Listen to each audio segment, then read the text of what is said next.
más la información. Bueno, vale la pena que eso se mire con detenimiento a ver qué es lo que pasa. En el fondo de esto, aquí hay un problema. Es que en los países desarrollados, la sociedad es una sociedad más organizada, es una sociedad menos pobre, es una sociedad más ilustrada. Entonces los procesos de resistencia democráticos son mayores. ¿Sí? Entonces, por ejemplo, aquí le clavan a nuestros carboneros trabajadores jornadas de 12 horas, pero en Estados Unidos son de 6.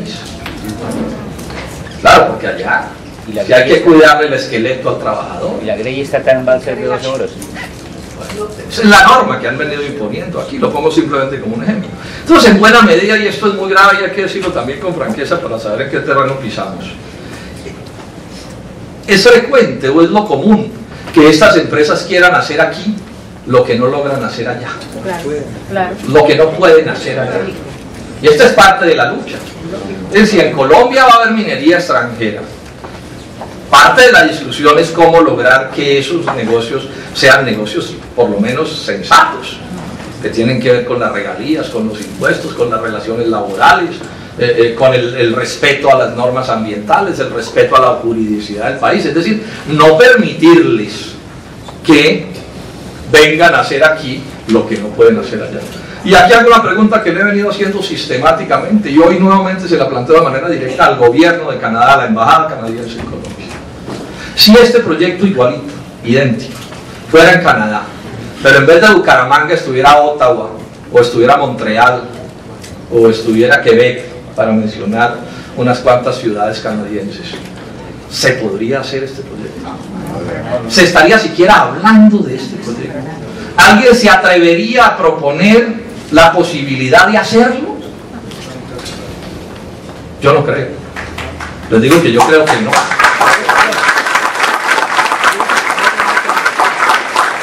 Nos convirtieron las carboneras del Cesar a la bahía de Santa Marta, que se dice que es la más bella de América, en un descargadero o un cargadero de buques carboneros. Yo preguntaba en un debate en Santa Marta sobre esto, ¿será que uno podría coger y meter un ferrocarril por las playas de Miami cargando carbón para una transnacional colombiana? Es una parte clave de este pleito. Yo no me opongo a que Colombia se relacione con el mundo, claro que hay que relacionarse con el mundo, pero no en negocios de mula y jinete. O sea, aquí no nos van a volver a sacar los espejitos de hace 500 años, ¿sí?, para repetir unas especies de forma de colonialismo que son por completo inaceptables. Concluyemos dándole una mirada muy breve al tema ya específico de aquí, del caso que nos ocupa. Yo diría que aquí hay dos grandes pleitos. Pues, puede haber más, todos los anteriores están involucrados en esto, pero me voy a referir a dos temas estrictamente ambientales, o que se pueden considerar estrictamente ambientales. En primer término, el problema de que el proyecto está a caballo sobre un páramo. Ahí ya hay un pleito inmenso por todo lo que se ha hecho aquí, que representan los páramos, etcétera, etcétera. Y eso tiene que ser argumento del debate, tiene que ser razones del debate. Tenemos que cuidar lo que tenemos, y hay que cuidarlo para ahora y para los siglos de los siglos. Pero yo decía esto y se lo planteé a la ministra Beatriz Uribe Otero el día que hablamos de ese tema en la Comisión Quinta, con todo y lo grave que es hacerle un daño al páramo de Santurbán, un daño que a mi juicio sería irreparable. Eso de que eso se va a reparar, ese cuento, pues que ahí sí que nos respeten, porque pueden pues tratarnos como bobos tampoco, ¿sí? Con todo y lo grave que es ese daño, yo pienso que ese no es el principal problema. Tiene que ser parte del problema y es parte del pleito y es parte de la lucha, pero a mí hay una cosa que me preocupa más, que es el problema del acueducto de Bucaramanga y el acueducto de Cúcuta y del área metropolitana y de un poco de pueblo de Santander del Norte. Pienso que ese es el punto crucial de este debate, a mi juicio. Es decir, el daño al páramo sería un daño irreparable, pero digamos que hay un daño que a mi juicio es más grave, que es obvio, que es perder el acueducto de Bucaramanga. Este es un punto pues que es el centro de la discusión. Entonces, meditemos en esto. Si ese acueducto colapsara por cualquier razón, o se suspendiera, hubiera que cerrarlo por un tiempo largo, cosas de este corte, ¿en qué calibre de ratonera se convertiría Bucaramanga? Y su zona metropolitana, y Cúcuta. Este es el riesgo. Ahora, yo no les doy a ustedes la certeza de que se va a perder, pero yo sí hablo con todo énfasis de un punto, es el riesgo que eso significa. Y entonces la pregunta del millón es, ¿se corre el riesgo o no se corre el riesgo? Esa es finalmente la pregunta. Ellos que nos dicen, no, corran el riesgo, muchachos, eso no pasa nada. Bueno, ellos están en lo de ellos, es su negocio. Y entonces han dicho varias cosas en todas estas millonadas que se andan gastando la Grey Star aquí en Bucaramanga echando cuentos. Han dicho un poco de cosas que son, para decirlo menos, poco serias. Que cero contaminación, necesito entre comillas. Cero contaminación. En un proyecto que ya hemos visto cuáles son sus cifras. Que va a haber el restablecimiento de las condiciones naturales del páramo. Que cuenta con el conocimiento y la experiencia. Cuentos. Que ni por accidente será contaminada el agua que llega a las fuentes. Es que precisamente la gracia de los accidentes es que nadie sabe que van a ocurrir, o si no, no son accidentes. Lo que ahora le digan que no va a ocurrir, sí, se supone que lo que pasó ahí en el Golfo de México con la British Petroleum no podía pasar.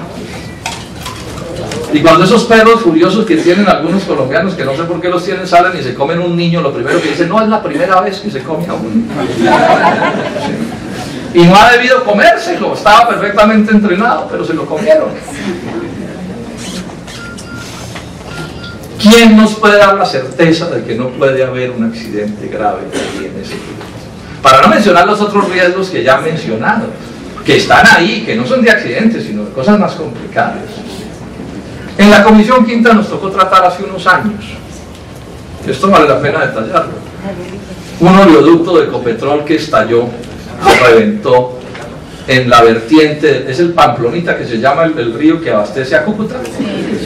Bueno, y ese oleoducto, que no se debería haber reventado, se reventó. Y el petróleo cayó a las aguas del río y se fue río abajo, y afortunadamente faltando minutos para que ese petróleo se metiera por entre el acueducto, por los tubos del acueducto de Cúcuta, alguien cerró una barra. Pero miramos en la Comisión Quinta del Senado qué hubiera pasado en Cúcuta si el acueducto de Cúcuta se llena de petróleo. Afortunadamente no pasó. Claro, eso costó un poco de plata arreglarlo y todo, pero digamos que el problema, ahora, no debía haber pasado. La licencia ambiental estaba toda calculada y definida y todo para que eso no pasara, pero pasó. Y ese día yo recuerdo que le preguntamos a Juan Lozano, que era el ministro del Medio Ambiente, le dijimos, doctor Lozano, y si porque al final Ecopetrol, eso no valió tanta plata a la hora de la verdad, y Ecopetrol asumió los costos y todo, le he dicho, bueno, pero si eso se va por el acueducto de Cúcuta, y supongamos que el acueducto de Cúcuta se pierde por eso, simplemente supongamos, ¿quién responde, ministro? ¿La empresa dueña del oleoducto responde? Yo digo, no responde. No responde, ¿por qué? Porque en el ordenamiento jurídico colombiano, cuando el Estado da una licencia ambiental, y la licencia ambiental, digamos, se tramitó con todas las de la ley, cualquier caso fortuito, cualquier accidente, ya es responsabilidad del Estado colombiano. Había un escándalo ahorita en Barranquilla. Alguien que ahora es alcalde, un buen día se compró unos terrenos de zona de deslizamiento, pero logró que el municipio le aprobara hacer un barrio. Entonces ahora, como tenía que suceder, se está cayendo el barrio. Bueno, el problema ya es del municipio, no es del urbanizador, porque el urbanizador dice, yo cumplí con todas las normas, luego le he transferido la responsabilidad al municipio de Barranquilla. Y este es el problema de este acueducto. O sea, si aquí pasa algo, ¿qué puede pasar? Estamos en zona sísmica, estamos en páramo, estamos en zonas de pendientes feroces, estamos, bueno, todas las cosas que podrían decirse. ¿Quién responde? Si es que se puede responder, porque es que hay daños que son irreparables, que no hay cómo responder por ellos, que pueden convertirse en procesos irreversibles. Entonces la gran pregunta que tiene que hacerse la ciudadanía de Bucaramanga y de Cúcuta y de todos estos municipios, la gran pregunta que ustedes tienen que hacerse, porque finalmente es un problema de ustedes, Es bueno, ¿qué van a esgrimir? La empresa dice, pues sí, ahí puede haber riesgos y todo, pero son poquitos y a mí yo tengo el derecho de hacer eso ahí. La ciudadanía de esta región yo creo que tiene el derecho a establecer si quiere correr ese riesgo o no quiere correrlo. Porque finalmente es un riesgo, ahí no hay una certeza, es un riesgo. ¿Pero ustedes quieren correr ese riesgo? No.